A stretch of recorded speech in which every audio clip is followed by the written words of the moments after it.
part 2, chapter 8. Hari Gupte Janme Dehi Vaise Gauranga Shri Hari. Sri Murari Gupta, the lion-like doctor who cured the disease of material life, Bhavarog, Vaidya Singha. He also came. Lord Gauranga secretly resided in his body. Gauranga Shri Hari. So everyone knows that he was by profession, Murari Gupta was a doctor. But he would preach to anyone he treated about Krishna consciousness. He was practicing as a doctor, a physician in Navadvip. But he told everybody to chant the holy name of the Lord and practice devotional service. So he was ideal doctor, cured them of Bhavarog. Because once you're cured of the disease of material existence, then there's no more suffering. Disease causes suffering and misery. And the source of that disease and that suffering and misery is the material body, which we have because we're in this Bhavasagar, this ocean of material existence.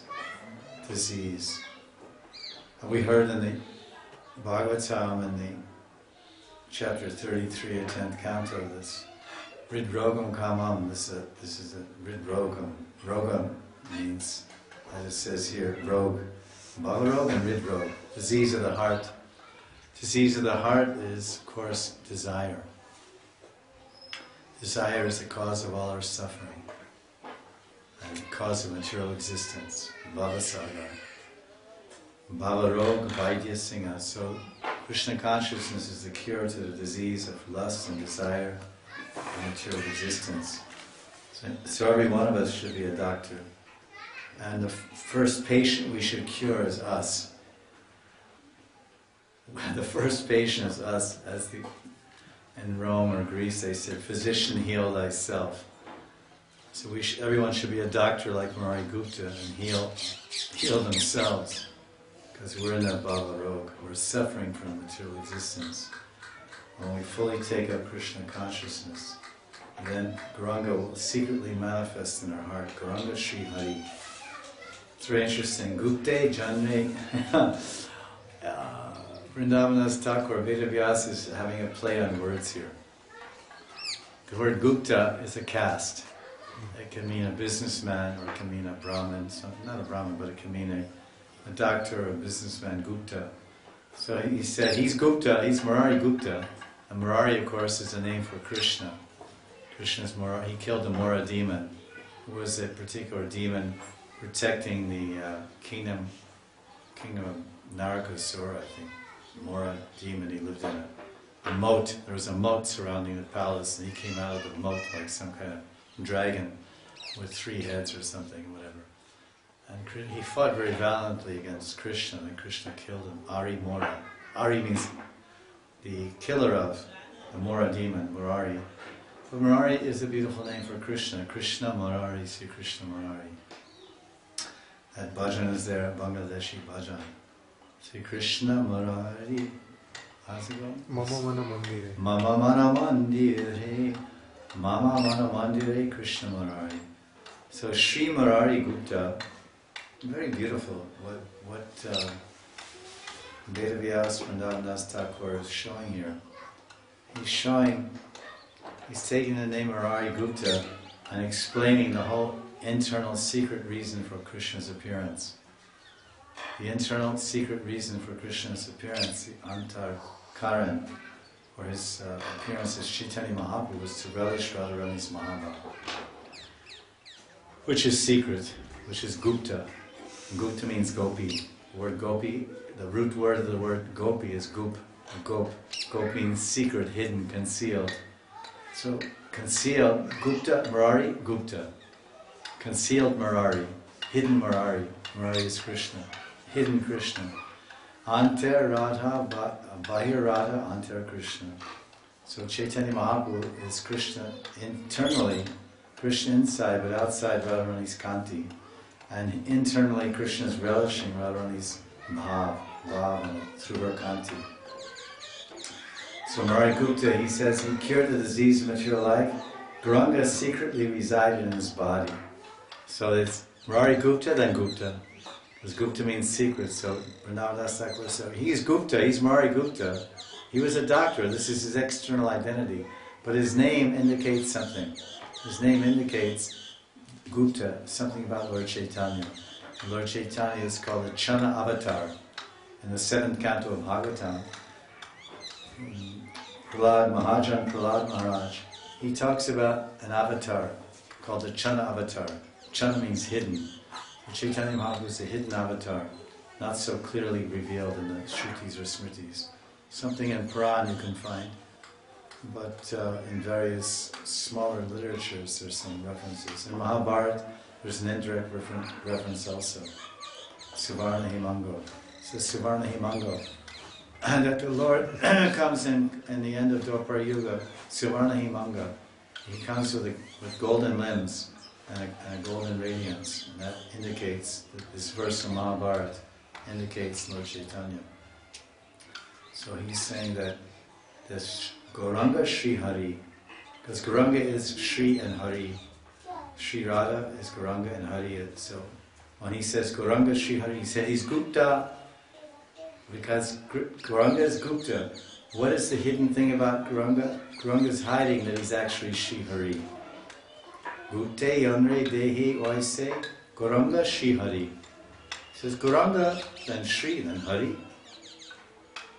So Sri is feminine, Lakshmi, Devi, lady, feminine. Hari is masculine, means lion, means thief, masculine. And Gauranga is masculine. But then Sri is there. So Gauranga, who is Gauranga? Gauranga is Sri Radha and Hari Krishna. So that's the secret thing. The secret thing is Gauranga is not Jagannath Mishra. Because externally Murari Gupta is a doctor, he's a physician who cured people's physical diseases, and he preached to them, he preached philosophy and religion to them, and he cured their material attachments. Their bhava rog. Their rog means disease. There's physical disease and metaphysical disease. Physical disease is this material body, lung disease, heart disease, and brain disease, etc. But then there's metaphysical disease, identity crisis, not understanding God and what is our spiritual identity. That's metaphysical. So he was a doctor of both, physical and metaphysical. And then the secret of him, that's his external identity and his practices. But his secret, what is his Gupta? He's Hanuman, Dasirati Hanuman. He's the great devotee of Ram Chandra Bhagavan. So that was his secret. But Lord Chaitanya opened that secret, said, I know you are Hanuman. I am your Ram. And Lord Chaitanya, Shatapraharya Leela, and Shiva Sangam, and 21 hours of ecstatic bhav of all the Purusha bhav. He was in the Purusha bhav. And he was showing that I am Sarvavatari, I am Purnatam Bhagavan, I am Swayam Bhagavan Sri Krishna, I am Gauranga Mahaprabhu, I am not Jagannath Mishra Sutta, I am not the son of Jagannath Mishra. He is my son, he is my part and parcel. So then he showed I am Ramachandra to Murari. So this is the secret.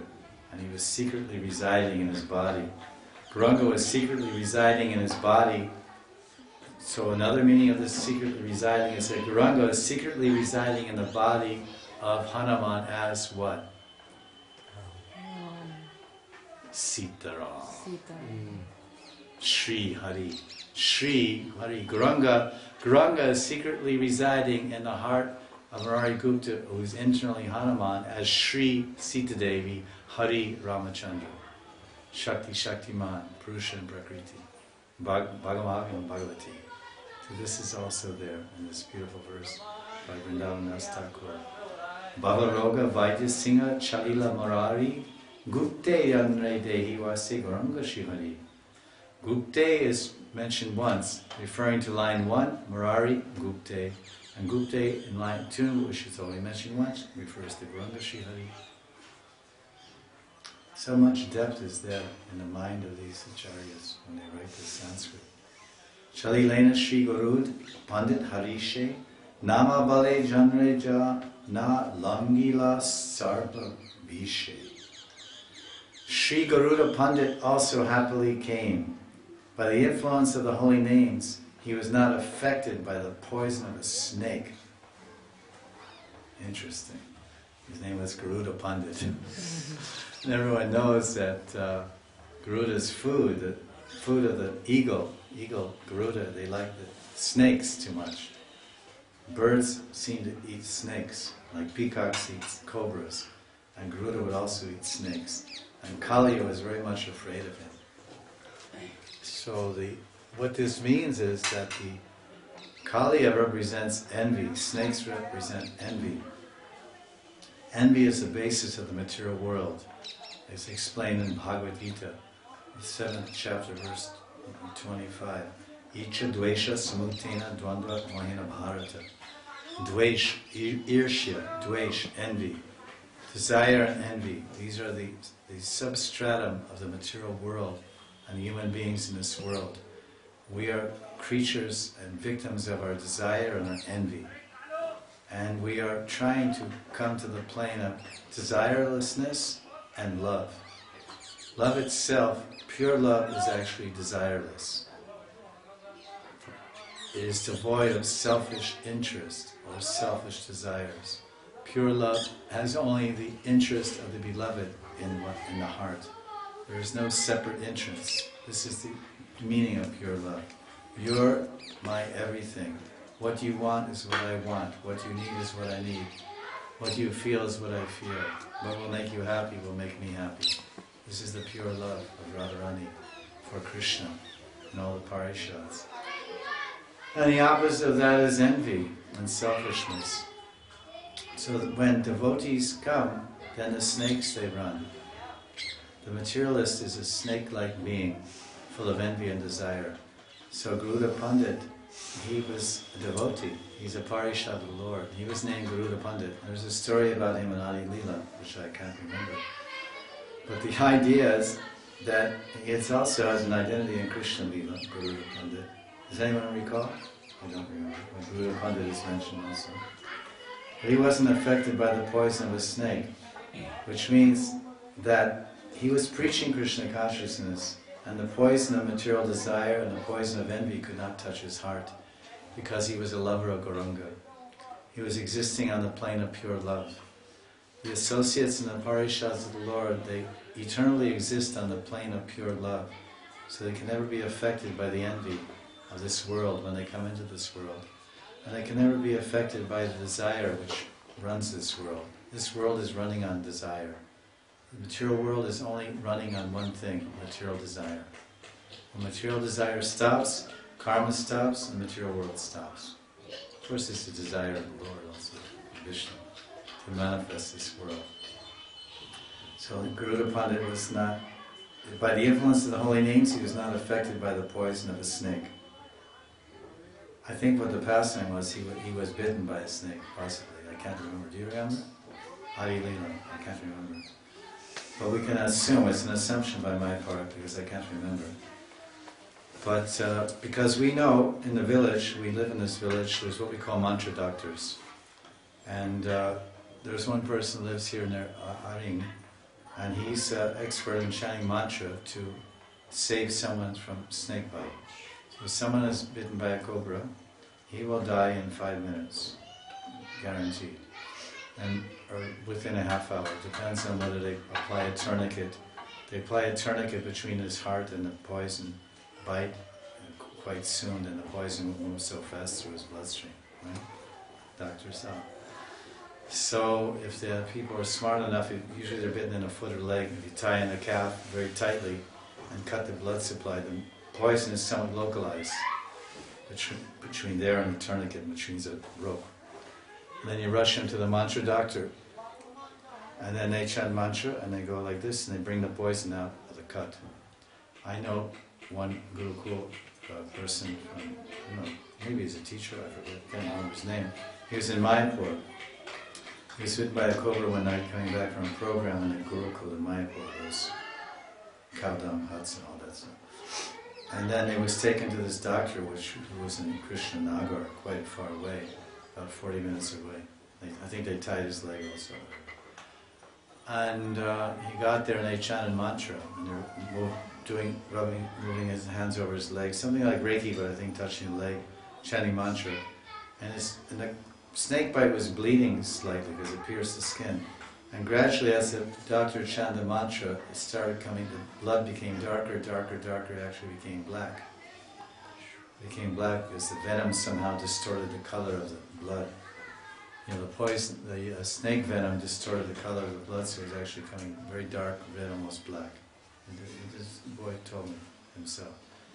And he was like, he was okay, he wasn't unconscious. And he was watching the whole thing. Vidya Purna Maharaj was with him. They rushed him by jeep. In a half hour he got there. And he was there the next day to talk about it. And I usually don't talk about it.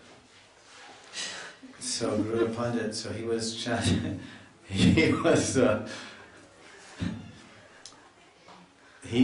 cured of the snake bite by chanting the holy names of Krishna. There are many pastimes like this in Braj Mandal of Siddha Mahatmas that would have some incurable disease, and they would take shelter of Kishoriji, Radharani. It's in this book by Braj Ke Bhakta, by Obiel Kapoor. And he tells of one devotee living in Barsana, and he had some disease and he was dying. And they offered to take him for it was recently, it was in 1800s, not very long ago. They offered to take him to some doctors in Agra or some hospital, whatever they had over there, some British hospital, whatever. He said, no, I won't leave Barsana. I won't leave my Kishoriji, my Radharani. Better I die here. So I'll take shelter of his name, or Radharani's name. So he took shelter of Radharani's name, Kishori's name, and then Radharani came with some gopi, cowherd girl, village girl, and she had some jar with some paste or whatever, herbs and whatnot mixed up in some paste. He said, Baba, my mother gave this for you because she said you're not feeling well. So you take this. So then he ate that and it was like Sanjeevani Ras. Sanjeevani. Sanjeevani brings back the life to the dead man. Sanjeevani. And this was often used in Ramayana. Ramayana and also Mahabharata. I don't know about Mahabharata so much, maybe Mahabharata. But Ramayana, especially in Treta Yuga, the Sanjeevani was very much there. It's described also in Bhagavatam. Sometimes the Shukracharya had a whole swimming pool of Sanjeevani. He had a whole swimming pool, and when the demons were fighting demigods, I think it's in 8th canto of Bhagavatam, in purports or it's there, that they were getting killed on the battlefield by the devas, Indra and Varuna and all the Agni and Surya fighting the demons, whoever was fighting. And then Shukracharya collected the bodies and they brought them to a Sanjeevani swimming pool or whatever. Tipped the bodies and they came out with new life. Sanjeevani, complete new life. So we can assume that he was bitten by a snake and he by the influence of the holy names, which is the greatest mantra tantra, as the holy names of Krishna, he was saved by the poison of the snake. So we are also being bitten by the poison of the snake. It's called the Maya Sarp. The Maya Sarp is Sarp Vish. Sarp Vish means the poison of the snake. We're being bitten by the poison of the snake. And this is represented by the Kaliya demon. He represents the poison of envy. And Caitanya Shikshamrita, Bhaktivinoda Thakur in Krishna Samhita explains that these demons that Krishna killed in the Vrindavan Leela, they represent obstacles and anarthas in pure Braja Bhajan, Shuddh Bhajan, in the mood of Braj, which means Gopi Bhav, and anything similar to Gopi Bhav. Gopi Bhav is the standard of love in Braj. Gopi Bhav is the standard of Braj Bhakti, and everything is measured against that standard. And Vatsalya Rati of Yashoda, or the Sakhi Rati of Suval Shriram is measured against that. It is reflecting a percentage of the Gopis' Bhav. The highest standard of Braj Bhakti is the Gopis' love. And this is what Uddhava understood by coming here. So this Garuda, this Kaliya came and he was affecting the Braj Bhakti because of his envy. The Nitya Parishads of Krishna, the cowherd boys, fainted on the banks. and the mothers and fathers fainted. Mother Yashoda fainted. The gopis couldn't faint because then Krishna will faint. So, and then that'd be dangerous. If Krishna faints while he's dancing on Kaliya, then he might get bitten. So he was always dancing. As soon as Kali would raise a hood to bite him, Krishna would push the hood down with his foot, lightning speed. So fast. He had 100 hoods. There was only one Krishna, but it seemed there were 100 Krishnas. It's like Krishna Chakravarti explains in Ras Leela. Some people say that Krishna was Prakash Rupam. So Krishna expanded. There was one original Krishna in the middle of the Ras Leela with Radharani. And then all the other Sakhis expanded in the outlying circle and circles around the rasa, around Radha and Krishna, with the Prakash Rups, Prakash Vigrahas, looking exactly like Krishna, everything is same, and dancing with all the Sakhis, but the original form. And Vishwanath says, no, it's not like this. Krishna, he says that Krishna was one form of Krishna, because he said if we say that there is one Krishna, the Swayam Krishna with Radharani in the center of the circle, and then he expanded Prakash Vigrahas, then that introduces Aishwarya. Introduces Aishwarya into the sweetest Madhurya Leela, the Ras Leela. So how can we mix even the slightest? In other pastimes, there's some Aishwarya mixed with the Madhurya and Aishwarya in Krishna's pastimes. Krishna's coming to meet the gopis for a rasa dance here at Radhakund. Then Aristasura came, huge bull, towering like the clouds, and so much Aishwarya. And Krishna manifested his Vishnu power and threw him back and defeated him and vanquished him. And then had Ras Leela and created this Radhakund Shambhavan. You know this Leela. So there's some Aishwarya mixed here. He said, how is it possible? This is Maharas. This is Maharas, Mahamadhurya Ras. How can there be any kind of Aishwarya coming here? So he says, very beautiful, in Sarta Darshani Tika, Vishnu says, there is only one Krishna in the Rasa dance. And the 16,108 gopis in Maharas, Skanda Puran says 3 billion gopis. 3 billion gopis. That's a lot. 3 billion. There's one Krishna, but he was dancing so fast around each one with Radharani, then coming to Lita Vishaka and all the Sakhis, that it appeared that there were thousands of Krishnas. And then he said it's just like a firebrand. A firebrand. If you take an incense, you take a stick of incense and you light it. You light the incense stick, one stick, little red spark in the end. Turn off the lights at nighttime in your room, in your house, and it's black. And you take that one red spark, and you go like this, very slow. And you'll see, oh, there's the red spark, red spark. Now you start going like this, a little faster. Now red spark becomes a circle of red. If you go like that, with the one instant, you see a continuous, that's called firebrand. It's a continuous circle of fire, like this. And this looks, it's only one point. And this is a discussion of physics. And this cyclotron, when they examine the atom and try to look at the minutest portion of matter, the atom and the neutrons and all this, they're moving so fast that is it a point? Is the smallest particle of material creation, is it a point or is it a wave? Is it a line or a point? So they say it's not a wave, it's not a point or a solid particle. Is it a solid particle? Or is it a moving wave of vibration, or is it a solid particle? So then they say it's not a particle, it's not a wave, it's a wavicle. Like we have something in eating. Is it ice cream or a popsicle? It's called a popsicle. What do they call it? When they have vanilla ice cream inside, and then they dip it in orange freeze, popsicle.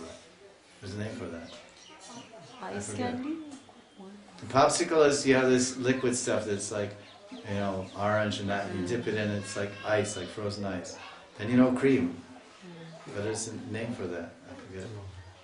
So it's not a popsicle and it's not an ice cream. You know what I'm saying? At any rate, so they call it a wavicle. So similarly, this envy, back to the envy. I know where we are. Oh, so Krishna's going so fast, it seems like there's only one Krishna. This is his idea. Because it's sweet then, there's just one Krishna. So when Krishna is dancing on Kaliya, who represents envy, although he had 100 hoods, there was only one Krishna moving so fast from hood to hood. That's what I'm saying. It wasn't 100 Krishnas, it was just one Krishna. And that one Krishna was interacting with the gopis on the bank. And their Braj Bhakti was so great that they couldn't faint, because the envy of Kaliya didn't affect them. The poisonous envy of Kaliya affected those in Vatsalya Bhav and affected those in Sakhi Bhav. And the Dasyarati devotees, they stayed in the house caring for Krishna's things. So they fainted on the banks. But the Sakhis couldn't faint. And one place it says, and then some Leelas, and it's and sometimes in some different kalpas, Krishna invites the gopis. Everyone else is fainted on the banks. Krishna invites the gopis, please, you come out here. They didn't faint, because their love is so great, envy cannot affect them. This snake represents envy, so it can't be touched. So Krishna said, come, don't be afraid. I'm here, come, let's dance on these hoods. So then Krishna called the gopis and they walked across the water, because Yamuna is there. As Kalindi expands as one of the queens, so they just walked across Kalindi, and then Krishna took their hand, pulled them up on the stage of the hoods of the Kaliya, and then they danced. This is Krishna's Leela, another kalpa. Just like sometimes he ties up, this in Brihad Bhagavatamrita, he ties up Kaliya. He doesn't vanquish him and say, go to Ramanaka Island. So listen, we're going to take your envy and turn it into love. When we turn your envy into love, then we can use you for service. And that's what preaching is all about. Turn the jiva's envy into love and engage him in the service of Radha and Krishna. Icha Dvesha Smritina, Dvanda Mahanibharata. We're born in this world due to envy. Then the pure devotee comes and kicks out the poison. He dances on our head. His words dance on our head. The pure devotee comes into our... Kali is sitting like a huge snake. And what do they say? You study Yoga Sutras. They say the Muladhara Chakra.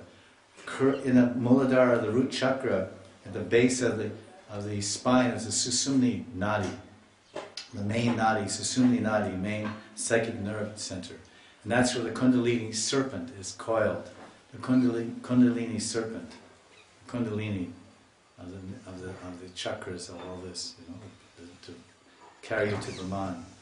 So this snake, this Kali is inside, a little Kali is inside all of us. The snake of envy, which expresses itself as a myriad of desires, unlimited desires of variegated nature, all material, all selfish, all me-based, all against God, in competition with God. So then the pure devotee comes in like Krishna and he dances on our heads. He dances on our heads, which is like the head of Kaliya. And he dances, and you know how you control snakes? With flute. When you play the flute, then the cobra becomes controlled. They have a basket, and you open the basket, and the cobra comes out. And you can play Shanai, or you can play flute. And then the cobra, na na na na, it goes like this. So then the guru comes, he dances on the head of the disciple, on the conditioned soul, who is full of envy, like Kaliya, like a black Kaliya. His heart is black, it requires marjanam, Chetodarbana marjanam. Guru dances on the head of that Kaliya, jiva soul, conditioned soul, the jiva, and he starts playing the flute. The flute of the Guru is Krishnavani, Harikatha. That is the flute. That is the flute sound of Krishna, the Harikatha. And the Harikatha goes in the ears of that snake-like conditioned soul, and he becomes peaceful. He forgets about biting, he starts dancing.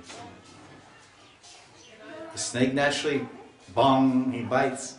But now he's hypnotized by the flute or the shanai of the snake charmer. He's charmed by the vibration of the snake charmer.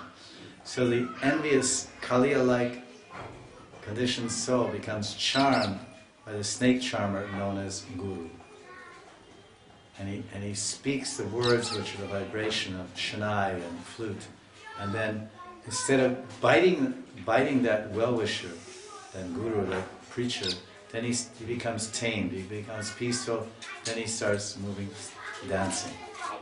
which means he begins his life with service to Radha and Krishna. This is Garuda Pandit, Sri Garuda Pandit. So he came to Puri to be part of the Leela. Jai Ho. Interesting. Garuda Pandit has taken us on a long tour. Back to the point.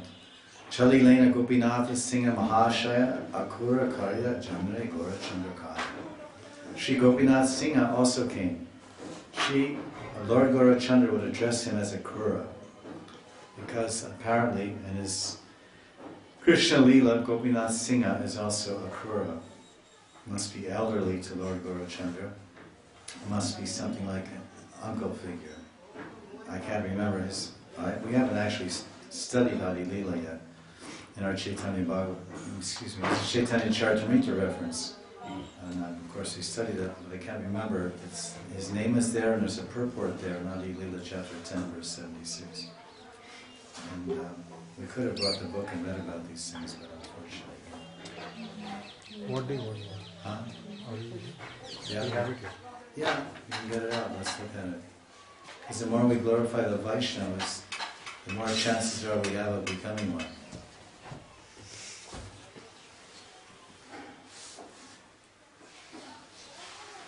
You look like a UP bandit. They wrap a gumshin, when people come to steal, they take a gumshin and wrap around, all they see is your eyes. So you just see your eyes, like some kind of gunda going to steal it. Chapter 10, Maharaj?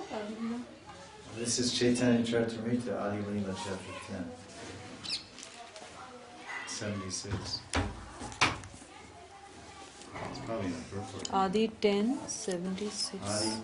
Adi Leela, chapter 10, verse 76. Gopinath Singha. Your Maharaj. Gopinath Singha 30. Probably that's all I was going to say. That's what the verse says. I don't remember too much. He's a 38th branch of the tree, faithful servant of Lord Chaitanya. The Lord jokingly addressed him as a Kura, because in Gauraganadesh Deepika, which I assumed that's what it was, in Krishna Lila he was a Kura. It means so therefore, being a Kura, he is also appearing in the capacity of an uncle of Lord Chaitanya, and also older in age. So you call him a Kura. But in this Leela, he was not cruel. When he appeared as a Kura, which means not cruel, he was very cruel because he took Krishna out of Vrindavan, took Krishna away from the gopis. And that was not a good idea. The gopis didn't appreciate that. And because he had offended the Brijvasis by that, although it was all part of the will of the Lord to vanquish Kansa, and he was simply an agent of the Lord's will, on one level, the Acharyas say that Akrura committed an offense. And because of that offense of Akrura, he was implicated in a conspiracy in Dwarka. And that conspiracy resulted in the murder of Krishna's wife, Krishna's father-in-law, Bhama's father, Satyajit, was murdered by Shatadhanva in a conspiracy of Krita Varma, Shatadhanva, and Akrura in Dwarka Leela, in Krishna book. So then he had to, because of that, he got involved in a conspiracy, then he lost the association of the Lord. There's no greater suffering or no greater pain in this world than to be separated from the Vaishnavas.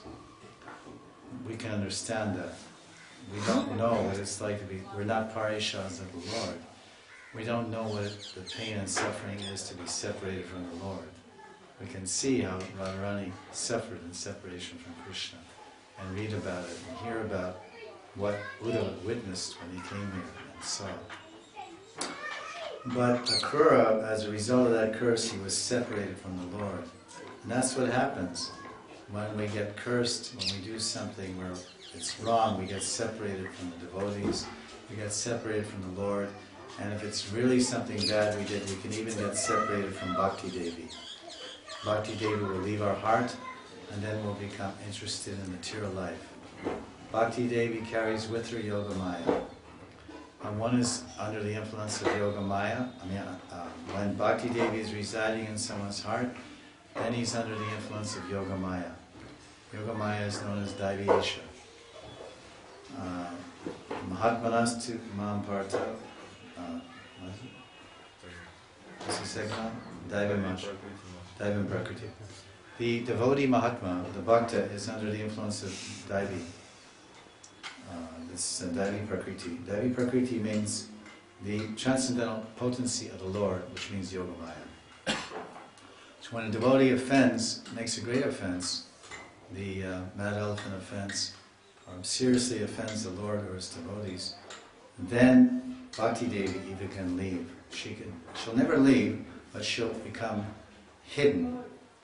And then the Yoga Maya will manifest as Mahamaya. Bhakti Devi carries with her the Yoga Maya, which insulates us and protects us from Maya, Mahamaya. But when we offend devotees, then Bhakti Devi, she shrinks, and she's still there. The seed is never lost.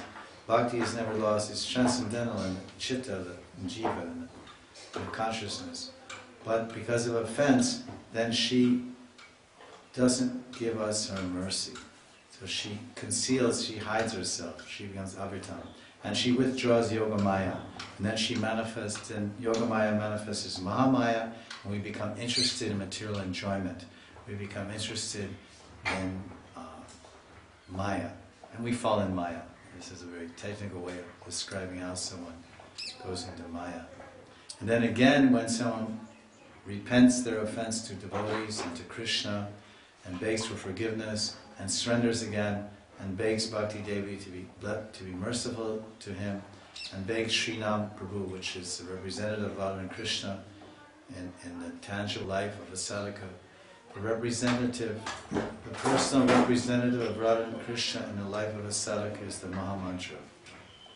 When one is Siddha, then the Mahamantra becomes the Rup, Guna and Leela of Radha and Krishna, personally before him, in his mind and heart, in his very life of Sakshat Darshan. And this is Siddha and Prema and Bhava. So this is the situation here with Akrura, that he offended, and so then he was separated from the Lord. He had to leave Dwarka. He had to leave Dwarka Dham, the spiritual world. He was seeing Krishna every day. He was sitting next to Krishna every day in the Siddharma assembly house. Whatever, is that what it's called? Siddharma, whatever the assembly house is called in Dwarka. The royal assembly house. And he was eating with him and living with him in the palace, Akrura. And he had to go to Kashi. Kashi is the center for the Mayavadis. Kashi, Benares. He had to go far away from there. And the king of Kashi was a non-devotee. He was not favorable to Krishna. He did not like Krishna. And end up the whole thing came down, and Kashi got burned up, and this whole city got burned down in another pastime of Dwarka Leela. But Akrura, of course. So Akrura was separated for several months. And he had the Shamataka jewel with him, and that Shamataka jewel was producing 170 pounds of gold every day. 80 kilos of gold every day. And he was feeding Brahmins and doing so much charity and all good things, which is what devotees do. But he was separated from the Lord. So then finally Krishna, he had suffered in separation. His term of imprisonment was over. The curse was Krishna forgave him and called him back to Dwarka. The Leela is there. So the gopis were saying, you coming with the name Akrur, the Sanskrit word Akrur. I think it's interesting, we have the word in English, cruel. C-R-U-E-L means cruel, means unkind and selfish and violent and cruel. And then the Sanskrit is Krura. Krura means cruel. And you're coming with the name Akrur, but you're taking Krishna away from Vrindavan. You're taking him to Mathura. He's our friend, and we don't know if we'll see him again, or we'll play with him again, or dance with him, or speak with him, or anything.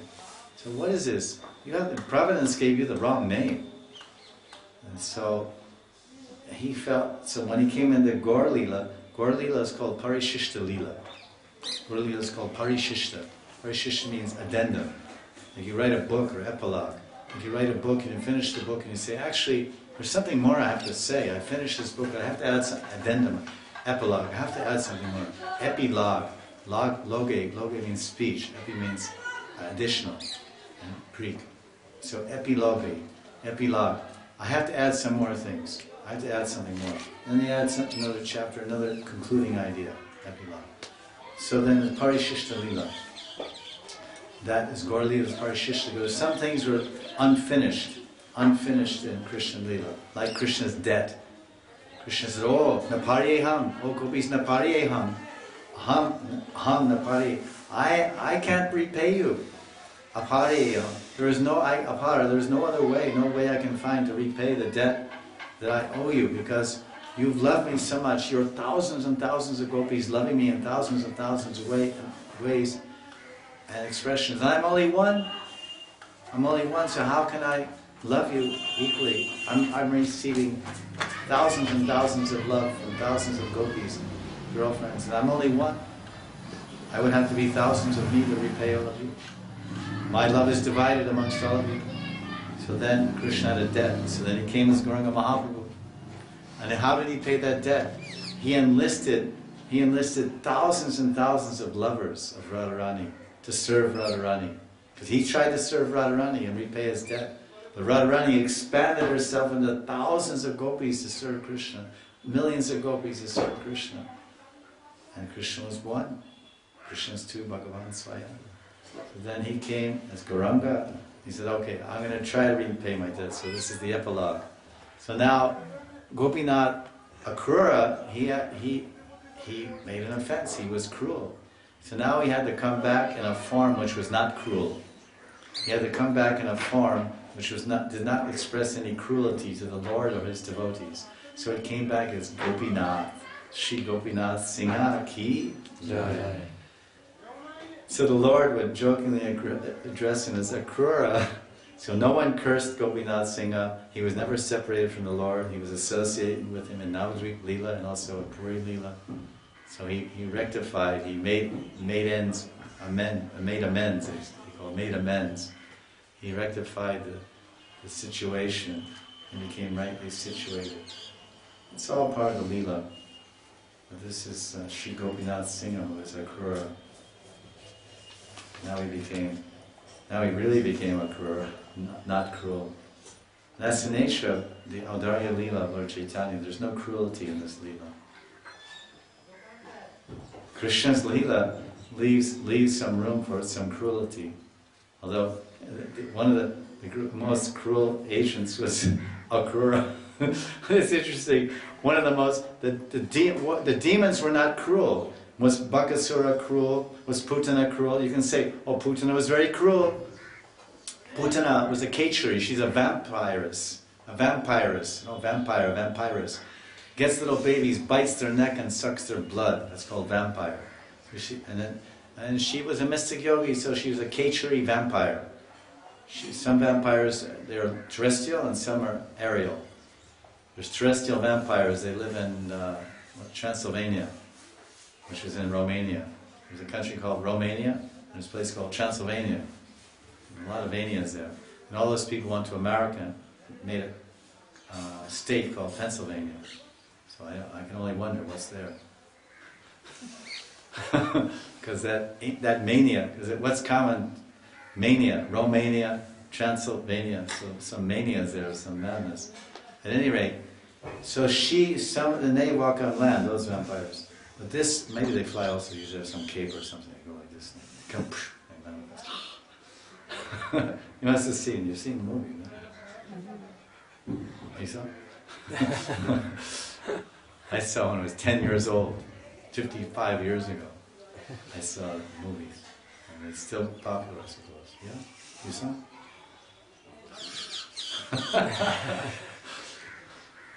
So she was like that. Putana. Putana means she's from hell. She said hell. Put means hell. Her name is Anna. Anna from hell. Anna from Putana. Putana. So she flew, and then, so she was not cruel? What could be more cruel? Posing yourself as a mother and coming to offer your breast milk as a datri, as a nursemaid to someone's baby, newborn baby, 6-year-old baby. Oh, I want to offer my breast milk to your baby. I have so much milk, he should have my milk also. And I look like a demigoddess, and I'm so motherly, I'm so sweet and kind and tender and gentle. Oh yes, yes, you go. Rohini, look at this beautiful celestial lady. Maybe this is Lakshmi Devi. She's come to worship my Lala. Who knows? Oh yeah, you go. So how cruel could anyone be? Coming to poison a baby. And then Bakasura swallowing up all the coward boys. Huge snake. Boa constrictor, swallowing them all up. No, python, the python. But all those vicious, ferocious, terrible demons were not as cruel as Akrura. Because none of them took Krishna to Vrindavan. None of them made the gopis cry. The gopis didn't cry. I mean, the Yasa Sakhis and Radharani didn't cry because of any of those demons. But they cried because of Akrura. So Putana was not as offensive as Akrura. On one level. Putana was given Vatsalya Bhav and Braj as a Datri. And Akrura is only a Dasyarati, Sakyarati. Dasi with Gaurava Sakya. Dasi with Gaurava Sakya. Gaurava Sakya means friendship, but respect, because he's older, he's like a father. Akrura, mostly is Dasi, Dasya. In touch of Vatsalya, there's 3 Vasas mixed there. Like a friend, more like a father. He's more like his Vasudeva, like his father. Akrura. So now he's Gopinath Singha. He came good. His own Leela. They're all Nitya Parishads. There's no question of good or bad or good or evil. But it's interesting to see because the Acharyas, they discuss these points. How is it that the Nitya Parishad, Vishnu brings up this point, how is it that Akrura becomes implicated in a murder conspiracy to kill the father of the wife of Krishna? And he's like, this is pretty... You want to say something? This is pretty astounding. And then he explains that this is this offense. So we have some interesting side points here, in that the appearance, these various devotees are appearing in this Jagannath Puri to join the Lord in this Madhurya Leela and this Audari Leela, but they carry with them some history of their pastimes, of course their Leelas of Lord Gauranga and also their Leelas of Krishna. And the message we can see here is that envy, material desire, offensive mentality, and offending devotees, these are the antithetical, or they're the antithesis, or the enemies of devotion. Well, we can't be reminded enough about envy, because it's our software. Computers have built-in software. Certain things are built in. Certain things are built into conditioned souls. And envy is a very tricky thing. Because envy is such that even envy brings with it, everyone knows the burning and the effect of envy, but when that rises up and takes command of our mentality, when that envy rises up and seizes our mentality, what negative effects that creates in our thinking, in the vibration of our heart and our outlook, and even our own physical health. The deleterious effect of envy. But moreover, envy is very clever anartha, because deep contamination. Because envy brings with it this one magician. Envy brings a magician. So when envy appears, it brings a magician which goes like this. You see this watch, like hypnotist, I should say hypnotist. Envy brings a hypnotist. You see? You're feeling very sleepy. And then they put you in some trance by looking at some object or modulating their voice. They speak very softly, then more slowly, then slowly, then deeper, a trance. So when envy manifests, or envy's there, we can understand how much envy is there by how much someone is hypnotized. Because someone who's envious, they often say, "I'm not envious." This phrase often comes from the mouth of someone who is very envious. "I'm not envious." And anyone who's analytical or self-introspective of himself, he'll understand that what a trick. This is a trick. So I didn't know whether to call it hypnotism or magic. I think it's more like a trick. It's a hypnotism and it's a trick. So it's a jadoo. Jadoo is what is a jadoo? Magician. Magician in Hindi is called jadoo. Jaduwala. So, and this is a very interesting thing. And we have other narthas, but this is a special one. That when I'm angry, we say, "I'm angry," and are you angry? "I'm angry." But then, no. What we really, because when Krishna talks about what are the characteristics of the conditioned soul, he says desire and envy.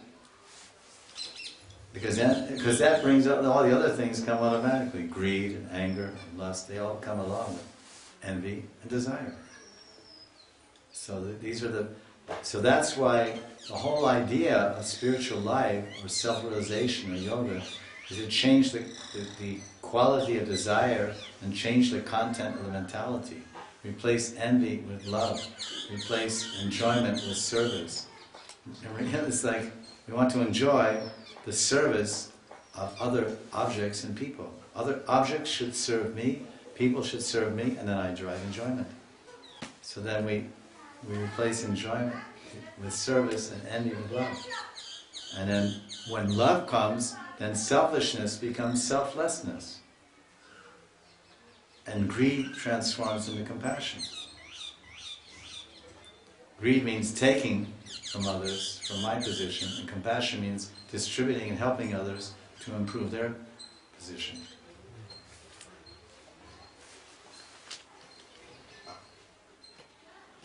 Compassion means, passion means energy, movement. So calm means complete energy and movement for the benefit of another. This is compassion. Using your complete energy and movement, passion, for the happiness of another, and upliftment of another. This is compassion. You see someone who's materially compassionate, humanitarian, like Mother Teresa. She was old, but she was so energetic. And up until the very end of her life, very energetic. Because she was full of material compassion. Complete passion. She was very passionate to help others. Completely passionate to help others. Love expressed towards ourselves is exploitation. And love expressed towards others is compassion. So today's class is centered on this Gaur Leela. And tomorrow's class will spend on the Nava Mahimamrita. Because too much philosophy. Maybe a little sweetness also. So Avideya, Sambandha Avideya Prayojan. This three forms of analysis are the presentation of Caitanya Mahaprabhu. He himself taught like this. If you see Sanatan Shiksha, Rupa Shiksha, or this his very clever way of speaking through the mouth of Ramananda Roy, Ramananda Sambad, Madhya Lila chapter 8, Ramananda Sambad, complete talks, Sambad. It's called Sambhad. Sambhad means talk or lecture. So Sam means complete, Samyak. So everything is complete there in Ramananda Sambhad. And in all these three times where Caitanya Mahaprabhu extensively preached directly or indirectly, he's employing the principle of, he's incorporating these three aspects of philosophy, Sambandha, Avideya, and Prayojan. And you can see, if you study Caitanya Charitamrita and Sanatan Shiksha, or Rupa Goswami's teachings, Rupa Goswami teachings, Sanatan Goswami, he explains the identity of the jiva, the identity of Bhagavan, then he talks about sadhana tattva, then he talks about Raganuga sadhana, Then he talks about the gopis and Krishna and Prema Tattva. All the tattvas are there. From Jiva Tattva to Prema Tattva and Rasa Tattva. Lord Chaitanya gave in a summary way to Rupa and Sanatana. And he embraced Rupa and Sanatana and blessed them. You expanded all. So they expanded it with all their writings. The seeds of Sambandha, Sambandha Tattva, Avideya Tattva, and the seed of Prayojana Tattva was planted in the hearts and minds of Rupa Goswami and Sanatana Goswami. Of course, the fruit of all that, Sambandha, Avideya, and Prayojana, the very relishable fruit, in a sutra way, was spoken by Ramananda Roy in Madhya Lila. He gives sutras. It's a sutra. He only speaks. Lord Chaitanya in one section asks questions, he gives answers, and then Lord Chaitanya says, "Can you tell me something about philosophy, about Bhagavad Tattva?" Oh yes, and then he says Bhagavad Gita, and he says, and he talks about Karma Yoga and Karma Sannyas and Naishkam Karam. Then he talks about Dasya Bhakti. And Lord Chaitanya says, Aro Karo. He says, Age Karo. Go more, go further, go further, Age Karo. Speak more. Oh, well actually the conclusion of Krishna's teachings in Bhagavad Gita is Sarva Dharman Prityaja. And Lord Chaitanya said, no, that's external. That's Bahir. That's Bahir Vichar. That's external. What is this surrender? There's more than that. Surrender, what is this surrender? Surrender is that you get moksha, you get surrender. Where's Braj Bhakti? Where's Dasya Bhakti? Oh yeah, then he goes down to Dasya Bhakti and like this, and finally Radharani. And finally he gets to Prem Vivart. This is in Mahabhav. The Mahabhav of Radharani, the Divyan Mad, Mahabhav of Radharani. Then this phenomenon Prem Vivart, where Radharani is so much unmad, mad in this love for Krishna. She's running to meet Krishna in the forest and she sees a tamal tree. It's Krishna, and she starts speaking, embracing. Vivart, transformation, total transformation to the love, seeing things that aren't there. And so then Lord Chaitanya says, okay, that's enough. And Lord Chaitanya put his hand on the mouth of Ramananda Roy and said, choop, enough. Because now I can't bear it. I can hear about Radharani's Mahabhav and I try to learn about it and understand it. But that's later. This is only Madhya Lila. I'm just meeting Ramananda Roy. And you can't do this to me now. You can't tell me, you can't speak more about it. Because if you speak about Prem Vivart, I will enter that state of Prem Vivart. And I will become unconscious. And how will the Lila go on to Madhya Lila chapter 9 and 10 and 11 and Antya Lila and Gambhira Lila. And so many more teachings I have to receive from Sri Damodara Goswami and from you also later in Gambhira Lila. And from Gadadhar Pandit and Tota Gopinath. Many more things I have to learn about Radharani's Prem and her Mahabhav. So you let the cat out of the bag. You let the cat out of the bag and put the cat back in the bag. For Prem Vivart. There's too much high. And some people say, Lord Chaitanya told him to stop speaking on this because it's too high topic and no one should hear these things. No, these topics are also discussed in other writings by Lord Chaitanya's followers, Prem Vivart, by Rupa Goswami, etc. But Lord Chaitanya, who is in Radha Bhav, he could not bear to enter that height at that time. Then he was so composed. But then later in Gambhira Lila, when these type of moods and feelings were coming in his heart, by hearing Chandidas and hearing Vidyapati and the Purva Raga of Radharani and the Viraha Raga of Radharani, and then hearing all the different Brahma Gita, all these things he was hearing in the Gambhira Lila. Then Lord Chaitanya was grinding his face on the walls and climbing it. Going this unbelievable transformations. Korma Chaitanya turned into a turtle. Korma Chaitanya. Unbelievable. This is Mahabhav Prakash. Jagannath. Korma Chaitanya. Jagannath. That's the ultimate limit. Prema Simha. Mahabhav Prema. Sima means limit. Prema Simha. Sri Caitanya Bhagavata ki